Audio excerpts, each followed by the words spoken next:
O trabalho que ora apresento aos estudiosos de Nietzsche intitula-se Luz Salomé e tem como subtítulo La Femme Déréglée, isto é, a mulher desprovida de regras de conduta. Diz o texto: Nietzsche possuía, no que restou de sua rica e diversificada biblioteca, cujo primeiro catálogo, inventariando 1830 volumes, foi feito por Steiner, a pedido de Elizabeth, em janeiro de 1896, a obra de Maudsley, intitulada A Responsabilidade Penal dos Doentes Mentais. Psiquiatra notável, foi ele quem cunhou o expressivo termo daltonismo moral, como sintoma específico das hoje denominadas personalidades psicopáticas, das sociopatias, desses tipos fronteiriços da normalidade mental, em regra inteligentes, falantes, determinados, insinuantes e persuasivos, podendo conjugar doses artísticas e intelectuais com falhas manifestas.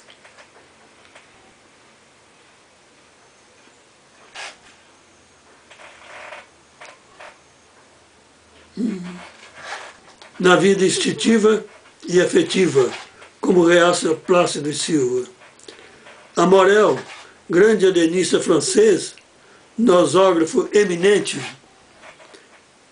que viveu de 1809 a 1873, de interessantíssima biografia, militante em movimentos de reivindicação social, que individualizou a doença da demência precoce, hoje conhecida como esquizofrenia, assassinado traiçoeiramente por um de seus clientes, paciente de delírio persecutório, cabe o mérito de agrupar esses diversos tipos de semiloucos, de anômalos mentais, de constituições psicopáticas, de loucos morais ou desacisados que povoam as fronteiras da loucura, expressão de Coyere, e que os alemães denominam Geistige Minderwertige, minusvalia mental, descrevendo-os, Morel descrevendo-os em seu Tratado das Degenerações da Espécie Humana, cujo título completo é o seguinte: Tratado das degenerescências físicas, intelectuais e morais da espécie humana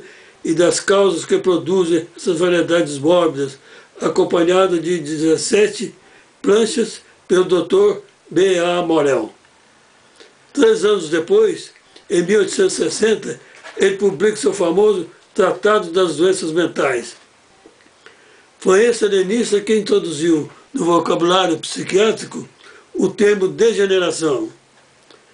Entretanto, devido a abusos ilegítimos, o termo caiu em desfavor científico, embora permaneça válido em termos gerais. Esses tipos fronteiriços da normalidade, desprovidos de superego, o ideal do ego, consoante a terminologia freudiana, e antânio conhecidos como estados atípicos da degenerescência, como desequilibrados constitucionais, como o grupo Morel-Magnan, em memória desses dois insígnios psiquiatras da Escola de Santana de Paris, sobrevivem na atual sistemática mental como sociopatas. Sociopatas, uma categoria nosológica que absorve a vasta gama de uma casuística quase inclassificável. O debarrado da psicopatologia, como assinalava Frank Peixoto, o grande alienista, nessa heterogênica categoria nosológica, incluindo toda a múltipla diversidade desses alocados, cuja desadaptação ao meio não deflui da eventual ocorrência de uma enfermidade mental propriamente dita, de uma mulher como enfermidade autônoma, ativa e evolutiva, mas sim de um desvio estrutural da integração do caráter, da vontade, da inteligência e da afetividade, que os tratadistas italianos do direito penal denominam, em acurado discernimento clínico, vício parcial da mente. O comportamento anômalo de Elizabeth, a irmã de Nietzsche, bem como aquele de Luz Salomé, sem nenhuma sombra de dúvida, enquadra-se nesse grupo das etopatias, nessa categoria nosológica que Pritchard denominou com grande propriedade loucura moral. Loucura moral. Consoante Nina Rodrigues, um dos mais precários mentalistas, acrescente-se ao déficit quantitativo affectus inquibus mens debiliter operator, a perversão qualitativa affectus inquibus mens erat, e teremos o quadro completo de todas as incapacidades civis por enfermidade mental.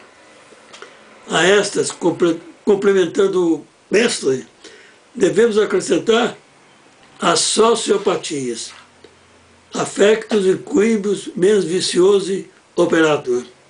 Diz Júlio de Matos, em Os Alienados dos Tribunais, volume 2, página 219, a loucura moral é univocamente considerada uma psicose degenerativa.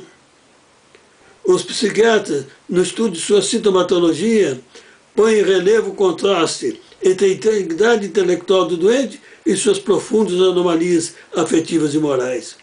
Krafft-Ebing, porém, seguido por muitos psiquiatras alemães, procurou demonstrar que essa integridade da esfera intelectual não é senão aparente. O louco moral conserva, de fato, o raciocínio e oferece, às vezes, uma lucidez que maravilha e induz em erro sobre sua capacidade. Mas a fraqueza da inteligência revela-se a cada instante, por inconsequências manifestas, por evidentes erros de apreciação, enfim, por verdadeira inconsciência da própria situação. Daqui o colocar Krafft-Ebing, grande psiquiatra alemão, a loucura moral entre as suspensões do desenvolvimento psíquico. Nietzsche, certa feita, referindo-se em sua correspondência a Luz Salomé, nessa referência ressaltando suas leviandades, seu comportamento de grisete, e por saber a desprovida de instâncias ideais da conduta humana, acusou-a de moral insanity, expressão do próprio Nietzsche, a Luz referindo-se à sua pronunciada hipomastia, como também sintoma de sua imaturidade orgânica. Dizia Nietzsche, seu tórax, o tórax de Lu na frente, é tão liso quanto as costas de minha mão. Em um fragmento póstumo datado de 1873, Nietzsche refere-se à obtusidade ética na moral insanity. Nessa época, consoante Biederman, seu preceptor em Zurique, um dos mais expressivos nomes dos teólogos protestantes liberais do século XIX, Lu apresentava, então, hemoptises e tosse febril. Kaufmann, em seu prefácio à obra de Binion, Frau Lu, a discípula que se afastou de Nietzsche, editado por Princeton University Press em 1968, decisiva na apreciação da personalidade de Lu Salomé, atriz com pretensões de protagonista na judiciosa e oportuna palavra de antes, diz: Binion demonstra que Lu, como a irmã de Nietzsche, também falsificou a história. Que a versão de Elizabeth era mentirosa já se sabia há muito tempo. Todos os que se referem a este episódio, ao envolvimento de Nietzsche com Lu Salomé, sem se alicerçarem no relatado pela irmã, terminavam por fundamentar-se em Lu. Desse modo, Binion presta enorme serviço ao estudo da vida e caráter de Nietzsche. Ele demonstra o duradouro impacto de Nietzsche sobre a vida e trabalhos de Lu, mostrando como suas derradeiras amizades, as amizades de Lu, representam sucessivas tentativas de responder à sua rejeição pelo filósofo. O itinerário biográfico de Lu von Salomé é muito conturbado.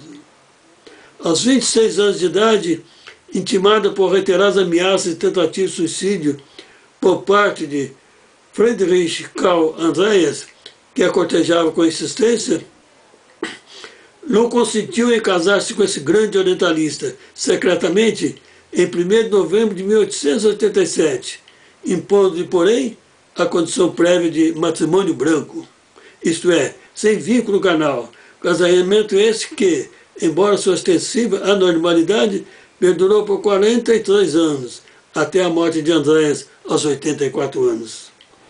Referindo-se a essas circunstâncias, escreve Lu em suas memórias. Mais tarde me ocorreu, muitas vezes, que, na antevéspera de nosso noivado, a suspeita de um assassinato eventual de Andréas bem poderia algum dia cair sobre mim. Em suas longas caminhadas noturnas, ao voltar ao seu apartamento distante, meu marido tinha o de levar consigo uma curta e grossa faca de bolso. Um dia ela ficara sobre a mesa, junto à qual estávamos sentados. Com um gesto calmo, ele a apanhou subitamente e a enterrou no próprio peito. A ferida curou-se, todavia. Éramos dois seres repletos da mesma perplexidade e desespero. Ele era um filólogo ilustre, então com 41 anos, que nunca dormia antes das 4 horas da manhã. Professor de persa, grego, latim, pahlavi, hebraico, sânscrito, aramaico, javanês, holandês, alemão, francês, idiomas escandinavos, norueguês arcaico, inglês, hindi, árabe, turco, armênio e vários dialetos da Pérsia, do Afeganistão a Balduque, incluído o dravidiano e o Kurdistão. Filólogo emérito, ele possuía, do sim, um grande conhecimento da literatura, religião, folclore, história, geografia e arqueologia dos povos que outrora falavam ou ainda falam essas línguas. Nos primeiros dias de seu casamento, observa H. Peters, Lu explorou os limites de sua liberdade pessoal e intelectual. Estava sempre viajando. De Berlim partia para Paris, onde passeava com seu cão Tutu, pela rive gauche da capital francesa. Depois, de Paris para Viena, dessa para São Petersburgo, dali para Estocolmo, voltando em seguida para o marido em Berlim. Em seu livro de recordações, ela relembra suas vivências e retrata as tormentosas vicissitudes de sua vida. É um velho diário íntimo, já prenunciando sucessivos desaperos sociopáticos de sua conduta, ela confessa: sou eternamente fiel às minhas recordações, jamais serei fiel, entretanto, aos homens. Nessa atitude egotista, imatura e alheia a tudo que não dissesse respeito, proclamando o primado imediato de sua subjetividade, ela os reduz a simples objetos de satisfação física imediata. Pequenos prazeres para o dia, pequenos prazeres para a noite, como iria dizer Zaratustra. Desdenhando o primado das emoções empíricas, nisso observa que o amor repousa no talento da amizade. Em um esboço de carta aventureira a Lu, como dela diria o filósofo posterior e retrospectivamente, ele diz que algum acidente fundamental em vossa educação e em vosso desenvolvimento simplesmente paralisaram de maneira temporária o seu organismo, como se lê em Nietzsche, Rei Salomé, correspondência, editado pela PUF. Período esse que se estende dos anos de 1875 a 1885. Nesse livro, há o seguinte trecho de uma carta de Nietzsche a Lu. Outrora em Horta, cidade da Itália, eu olhei no fundo de mim mesmo, queria do fundo de mim mesmo, conduzir-vos pouco a pouco, passo a passo, até a última consequência de minha filosofia, considerando-vos como a primeira pessoa capaz de me entender. Na edição alemã desse mesmo livro, intitulado Friedrich Nietzsche, Porré, Lufthansa Salomé, de documento Ihre Begegnung, o filósofo anota: eu não criei o mundo, tampouco criei Lu. Em um confronto com Nietzsche, que então é recriminado por suas leviandades afetivas, ela responde, em certa ocasião, que desconhece qualquer moral. Ela era infiel e sacrificava a amizade do homem ao seguinte, anota Nietzsche, para quem Lu sofria de atrofia sexual, expressão de Nietzsche. Nesse interessantíssimo livro, há uma tradução espanhola publicada em Barcelona no ano de 1982. Segundo anotações da edição francesa, essa obra é um texto estabelecido por Pfeiffer a partir de um trabalho comum anteriormente feito por Schlechter e Tirbar, intitulado Carta de Nietzsche a Lu Salomé e de Lu a Nietzsche. Quando, já idosa e diabética, em decorrência de um carcinoma no seio, teve que submeter-se a uma mastectomia, observou sarcasticamente: Nietzsche tinha razão, Mercedes também são falsos. Essa observação de Lu deve reportar-se às fortes palavras de Nietzsche, escritas em 1883, em rascunho de uma carta a Georges Rey, irmão de Paul Rey, que se encontram em um de seus fragmentos póstumos, evocadas por Elza Arruda, na página 47 de seu estudo patográfico de Nietzsche, quando o filósofo recorda como um mago sujo e nauseabundo pequeno símio com 6 postiços. Lu Salomé nasceu em 12 de fevereiro de 1861 em São Petersburgo, falecendo em 1977 na cidade de Gettysburg, aos 76 anos de idade. Enquanto dormia, em seus derradeiros anos de vida, em seus anos de enfermidade, ela foi carinhosamente assistida por Mariechen, a filha de seu marido com sua governanta. Seu corpo foi cremado em Hanover, suas cinzas espalhadas pelo jardim da casa. Sua puberdade foi assaz tumultuada, envolvendo-se precocemente com o pastor Heinrich Gillot, um pensador racionalista em São Petersburgo, que a todos seduzia com seu charme de orador e homem quase mundano. Sua igreja aos domingos enchia-se de devotos e admiradores. Seus sermões marcavam época. Lu, torturada por dúvidas sobre a religião, sobre a fé luterana e seus princípios, encontrou no pastor sempre cético respostas e certezas de seus pensamentos. Seu pai, nesses dias, estava gravemente enfermo. O mundo de sua infância, seu mundo subjetivo, o mundo de seus sonhos e fantasias, no qual tinha vivido até então, feliz com o amor protetor de seu pai, chegava ao fim. Observe seu biógrafo, H.F. Peters, em seu livro Minha Irmã, Minha Esposa. Ao longo de vários meses, no inverno de 1878 a 1879, ela fez sucessivas visitas secretas a Gillot, então rompendo com a igreja, tendo-o como seu preceptor, em fervorosa admiração que o pastor, com o decorrer do tempo, rompendo seus votos de fidelidade matrimonial, retribuía também ardorosamente. Nos cadernos de Lu há uma enorme anotação dos mais variados temas, que ambos discutiam longamente. Durante os meses que se seguiram, disse seu biógrafo, as relações entre Lu e Gillot, que já eram estreitas, tornaram-se mais íntimas. Lu teve desmaios. Herdeu a consciência certa vez que estava nos joelhos de Gillot. Ela insiste em que fazer alguma coisa de condenado, transpor as regras da moral, era impossível. As sombras de Heloísa e Abelardo pairavam sobre eles. Um dia, quando trabalhava em seu gabinete, ele a abraçou de súbito, apaixonadamente, dizendo que a amava e pedindo que fosse sua mulher. A revelia de Lu, ela já tinha feito preparativos para o casamento de ambos. Gillot tinha 43 anos, Lu 18. Em seu romance titulado Ruth, ela recria essas vivências. Por que esse título? Será uma referência à personagem bíblica homônima que Vargas Llosa, uma das partes mais ricas da literatura universal, em seu romance Ibis, a Bíblia dos Suicidas, definiu como impecavelmente lúbrica? Diz a Escritura em seu livro de Ruth: banha-te, unge-te e põe os teus melhores vestidos, e desce a ilha. Porém, não te des a conhecer ao homem até que tenha acabado de comer e beber. Quando ele repousar, notarás o lugar em que ele se deita. Então chegarás e lhe descobrirás os pés e te deitarás. Ele te dirá o que deve fazer. A consequência mais imediata do desfecho negativo desse episódio, severamente censurado pela mãe de Lu, já então viúva, foi sua viagem à Europa, a pretexto de estudos e recuperação de sua saúde. Seu casamento com Andréas, em 1887, obedecendo à sua veleidade, foi celebrado pelo mesmo Gillot, na Holanda. A partir desse momento, passou a se chamar Lu Andréas Salomé.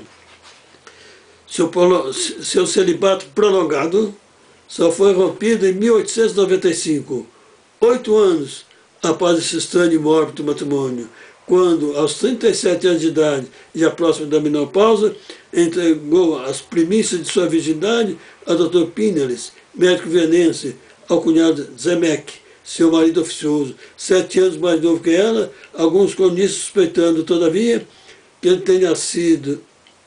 tenha tido em Swavely um antecessor imediato. O relacionamento amoroso de ambos foi interrompido quando Lu tinha 39 anos de idade. No dia 12 de maio de 1897, encontra Rilke, um dos maiores poetas de todos os tempos, com ele vivendo um grande e fervoroso romance, por 2 anos. Posteriormente, muito depois, ela volta a se relacionar com Zemek, engravidando-se. Alguns anos mais tarde, relata Peters, quando viajava com Freud, Lu ocasionalmente encontrava Zemek em Viena. Ela, entretanto, era para ele apenas uma recordação. Todavia, durante um quarto de século, até sua morte, em 1936, conservou-lhe a imagem no coração. A criança esperada não vingou. Também Ledebour, um de seus múltiplos amados, múltiplos e fugazes, teve que vencer várias e poderosas resistências de Lu à consumação do amor físico. Ele só ultimou sua intimidade com Lu na primavera de 1892, um ano após conhecê-la e com ela conviver a sós, dizendo certa feita, faça suas reticências sexuais. Você não é uma mulher, você é uma menina. Quando mais tarde ela enviou-lhe uma carta, esse a devolveu sem abri-la. Lu viajava constantemente. À época não havia problema de fronteira, tampouco aqueles da generalizada incidência atual das doenças sexualmente transmissíveis. Em uma desconcertante excursão à Rússia, em 1899, por quase 2 meses, ela levou consigo o professor Andreas, seu marido, e Rilke, sem qualquer live de constrangimento. Sua idade era de 38 anos. Como testemunho desses dias, ela escreveu um diário, todavia não publicado, intitulado de Russlandreise, A Viagem pela Rússia, escrito em 1900. Ao retornar à Alemanha, ela nota: só hoje posso ser o que os outros são aos 18 anos. Só hoje posso ser eu mesma. Posteriormente, ela e Rilke fazem uma segunda viagem à Rússia, nela incluindo uma extensa excursão pelo rio Volga. Dessa vez, entretanto, sem a companhia de Andreas. Remontam a esses dias os primeiros desentendimentos entre Lu e o poeta. No auge desse romance, Lu escreve a Rilke: fui sua mulher durante anos, porque você foi a primeira realidade de minha vida, uma realidade onde homem e corpo são indiscerníveis um do outro. Foi assim que nos tornamos marido e mulher. Éramos 2 metades que se buscavam.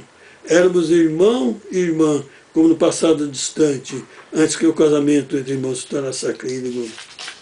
O julgamento e a compreensão da personalidade de Lu oscilam de um extremo ao outro, da admiração incondicional ao desprezo sistemático. Sua vida íntima, sua sexopatia é do domínio público. Embora psicanalista, demonstrando com os desacertos de sua conduta as limitações terapêuticas da doutrina de Freud, numerosos conflitos e compulsões tolhiam a plenitude de sua vida instintiva. Cada vez que a questão da intimidade física é levantada, e devido ao seu modo de vida muito livre, isso ocorria com frequência, ela recuava, observa Peters. Talvez vivenciasse a observação dos antigos, pós-coitum, homem animal triste. Essa é a razão pela qual ela foi considerada uma Messalina sexuada. Messalina, a imperatriz romana, após suas noites de orgia erótica junto às tropas do Império, retornava a casa dizendo-se exausta, ainda sôfrega em sua sensualidade insaciável, sublata, sed non satiata. Em 1883, um ano após escrever a primeira parte de seu Zaratustra, no qual, consoante seu autor, todas as palavras foram pesadas em uma balança de ouro. Todas as palavras foram pesadas em uma balança de ouro. Aos 22 anos de idade, repudiando os cânones da moral burguesa, ela morava em Berlim, com Paul Ré, no mesmo apartamento, escandalizando os berlinenses e despertando ásperas censuras, embora jamais tenha ocorrido entre eles qualquer contato carnal. Na tolerante Viena, onde residiram anteriormente, na mesma condição, em estande casta sobrevivência de antigos projetos de estudos comuns a helenites, não despertou qualquer resquício de crítica ou reprovação.